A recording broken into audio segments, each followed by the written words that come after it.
Good afternoon, it's Gary and the Legacy of Handmade Objects.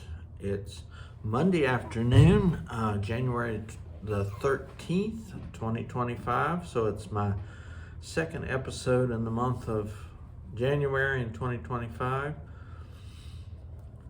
Pretty much fully moved in here at the shop now.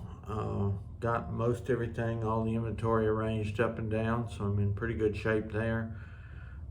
Obviously there's always things to be done, and I'm going to be moving into the area upstairs in a couple weeks, so hopefully that'll complete all that tugging and pushing that I've been doing over the last 6 weeks or so. Welcome. Today I want to talk just a little bit about a topic that I've been reading some about this past week, and maybe give some examples. As a shop owner, I'm fully aware that people love the newest and the brightest and the shiniest. And of course, I try to make sure that I have new patterns and new fabrics and all the sort of things that our new designers, wonderful new designers, are doing. But I was reading a piece this week about how destructive some of the things that we use are in their creation in terms of the environment. Now, I'm not talking so much about patterns. Patterns can be made from recycled products and things like that. But the article that I was reading was especially talking about the newest and the brightest quilt fabrics, and how the process of dyeing and weaving and that sort of stuff, how destructive that is to the world. Now, I love that stuff as much as everybody else, and I certainly enjoy going and looking and buying. But the person that I was reading an article by was talking about bringing back some of the ideas from the past of recycling, upcycling, and reusing some of the things that already exist. I can't tell you how many boxes and bins and bags of old stuff that comes in here, and I suspect most shops are the same way, and much of it is perfectly good, from cross-stitch fabric to patterns and to kits. And while I'm not suggesting that we just stop buying new things, because I wouldn't do that any more than the rest of us, I wonder if there's not a way we can begin to think about, as we kind of plan our projects for the year and look for ideas of what to stitch, of upcycling and recycling and reusing some of the things that we already have, or going to places that have used and recycled things and starting to make some sense of those. I pulled out a few examples here today of things that I have in the shop. One of my loves is finishing off legacy projects that were begun by someone perhaps in another generation or sometime in the past. That is, again, one of the ways that we honor the past, but also it's a way of reusing. If you think about it, the products that were made in the past have already been done. Whatever impact they're going to have on the environment has already been made. And maybe we can integrate some of that stuff into what we do today. Somebody a few years back brought me a whole bag of granny squares. Now, these have kind of come in and out of fashion through the years, and I'm sure you've seen these in every variety of colors that it's possible to find them. They're pretty easy to stitch up, and it doesn't take very long to make some. So somebody brought me a whole bag of them, and I have them for sale here. I think they're 4 for $1 or something like that. But I've begun to see younger crocheters and knitters really kind of get into some of these old ideas. And granny squares can be used for clothing. They can be used for coverings, for furniture. I even saw a beautiful Christmas tree made out of granny squares. It was, holiday colors and designs on a conical frame or form with granny squares cascading down. So I have a feeling you probably have some old yarns. Maybe you could stitch up some granny squares, or maybe even you even have a bag of some stuff that's already been crocheted or knitted. that you might want to think about seeing if there's something else you can do. One object that is beloved here in the shop, nobody's ever bought it yet, but it's a consignment piece, is this old yo-yo quilt. Now we think that it was probably made in the 40s or 50s based on the types of fabrics that are being used in it.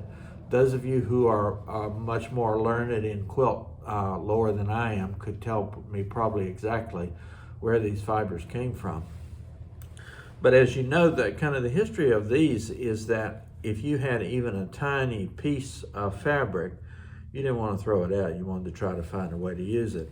And if you see one of these that has all these wonderful colors and fabrics in them, you know that it probably represents a family history, because it's probably a little bit of this and a tiny bit of that and a little bit of something else. Now this is a full, I think it's probably at least a twin size covering, but it does have some damage. There are places where there are holes, the holes can pretty easily be repaired, because all you need to do is to stitch a little connecting piece. But if there are sections where it is frayed or torn, or some of it is actually gone, of course that creates a problem. But what else could this be used for? If somebody doesn't really want to put this on a bed or some large place, but you wanted to upcycle it, you could cut it into smaller portions, and there's nothing wrong with that. You know, the original person was trying to conserve and make the most of what they had, and I'm sure they would understand if you decided to cut it up and put it on make some doilies for a table, make it as a cover or a embellishment for some other piece that you're already working on. It just seems to me, if we take a look at these and we understand all the little work that went into these, and of course everything that it took back in the day to create all these wonderful colors of fabrics, we might find some creative ways to use this kind of material. I'm not picking on quilters specifically. I love quilting myself, but it is probably, if you look across the spectrum of fiber art, the proliferation of quilting fabrics and again the work that it takes and the kind of damage that it does to an area when things have to be woven and dyed is pretty tremendous. I've talked about Harrisville, New Hampshire, where I love to go and do my weaving stuff. That they've taken what used to be a functioning woolen mill and brought it back to life. But the one aspect of modern wool making that they're not able to do is the dyeing, because the chemicals and the hot water and the incredible caustic and difficult process of dyeing fabric so that it doesn't fade and so that it doesn't wash out is terrible for the environment. And the processes that were used back in the 18th and 19th centuries are just not allowed in modern societies. And so there are only a few places in the world where some of that stuff can be dyed and made. And you know, it's worth thinking about. If we have perfectly good fabric that we haven't gotten around to using, and we want to buy a beautiful shiny new piece, maybe we could do both. I guess that's what I would say. I know I sort of think about that a lot when I'm considering what projects I'm going to undertake if I'm not doing legacy pieces. A real interesting kind of subset of things that I have here in the shop are stamped cross stitch. Most of these tend to be just an object with the stamping on it without the DMC floss that goes with it. This was a really popular craft, and perhaps it's not as popular as it used to be, but there's some really, really beautiful stuff. This is a linen tablecloth, 58 by 86 oval. It's got holly and bows designs on it. And you know, you could stitch that and this little set of napkins up probably in a month or so. And what a lovely gift that might be for somebody. Now I have a whole closet of these, And again, as you think about reusing, recycling, upcycling things, many of us perhaps have these stowed away somewhere, or you can come up to a place like my shop and buy tons of them for very little money. You can get this whole set here for about $40. And if you're in a mood where you need to bargain a little bit, I might even go down from there. These are fun, quick projects that again might be really useful for you or useful as a gift. Now, what kind of spurred this week's episode was a new shipment of kits that I've gotten recently. I don't buy a lot of kits wholesale. When I go to Nashville, which is coming up the first week in March, I tend to buy mostly patterns because more established stitchers tend to build up their stash of fabrics and threads, and they're more likely to buy patterns than to buy complete kits. But we're all tempted from time to time when we see something really beautiful. And as I've spoken before, I particularly love cross stitch that's involving architecture.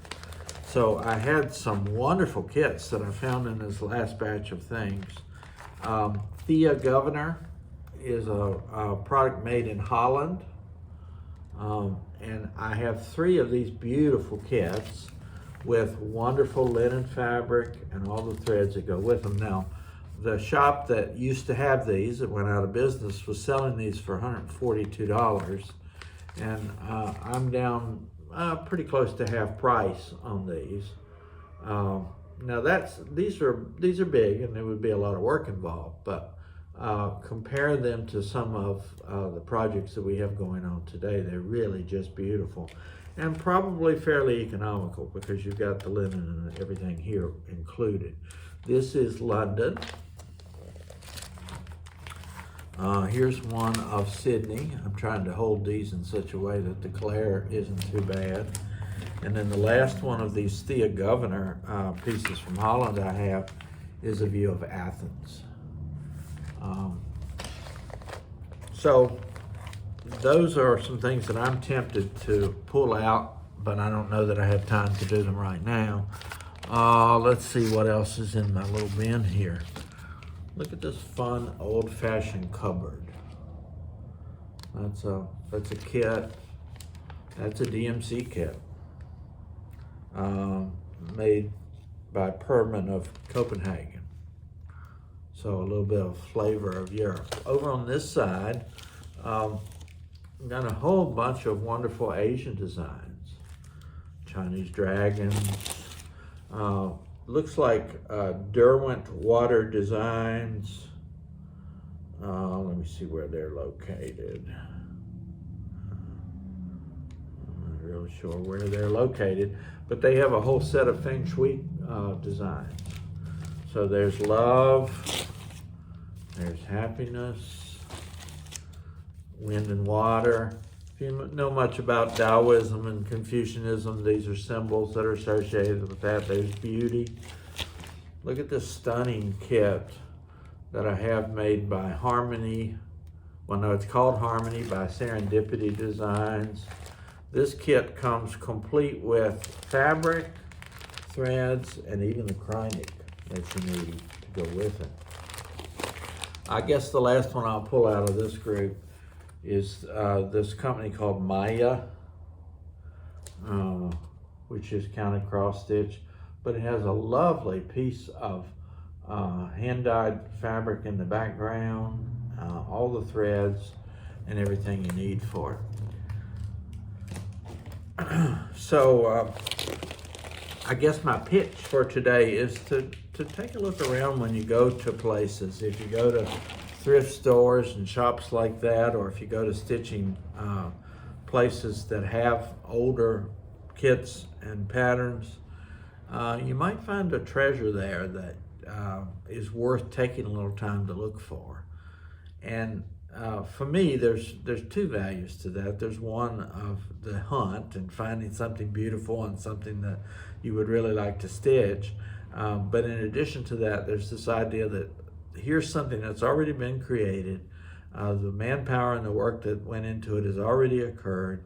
Here you can upcycle it, reuse it, and make it something beautiful today. So I guess that's kind of my message as we head into the new year is, of course, keep buying those new things.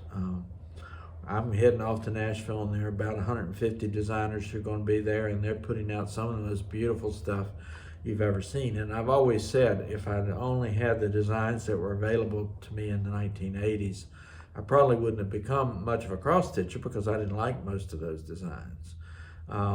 You know, they were country themes and they were floral themes and things like that. There's nothing wrong with those, but they weren't my style. I like architecture. I like big projects. I like bold colors, and you didn't have a lot of that in those early pieces. So I'm not in any way suggesting we give that up. We're lucky that design in cross stitches is flourishing as it is.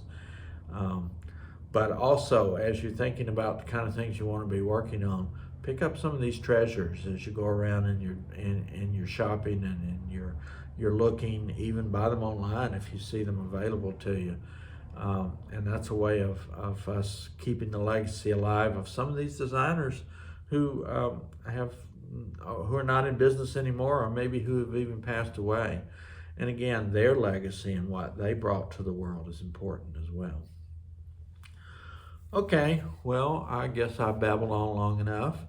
I'm going to get back to doing some more organizing here and moving things around. Got my kitchen almost in place. I had my range hooked up today, so once I move in a couple weeks, I'll start doing some cooking back there and maybe do a couple episodes of that as well. That's enough for today. This is Gary Sly and the Legacy of Handmade Objects. I hope you have a wonderful week.